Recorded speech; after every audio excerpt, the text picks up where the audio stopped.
Michigan Farm Bureau's Policy Development Committee huddled in Lansing this week to evaluate policies submitted by county farm bureaus for potential inclusion in the state annual meeting. As subcommittee chair of the Energy and Technology Committee, one item that I think is going to be very impactful for the state of Michigan is our discussion that we've had today regarding PFOS. PFOS is really a classification of chemicals that's been widely used for over a century in both industrial and residential uses.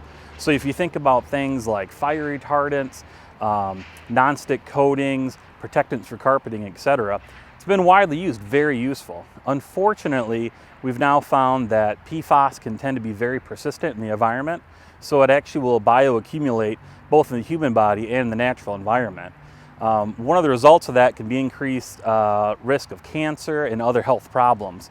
So one of the things that we're trying to do as Michigan Farm Bureau is come up with good, sound scientific standards that we utilize to both identify the risks and identify the thresholds where PFOS can and cannot be safely used.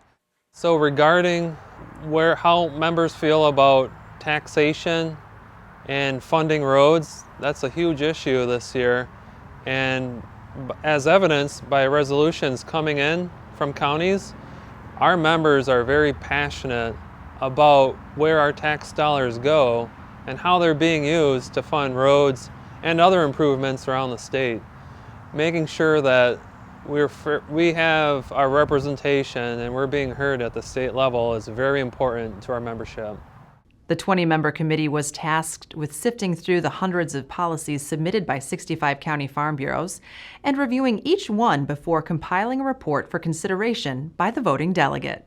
I would advise every delegate at the annual meeting to be active, to have a voice, because this is your chance to speak up and direct your organization, Farm Bureau, as to what they should be working on all year. If we don't hear from you, then Farm Bureau will be missing out on valuable input that we look forward to.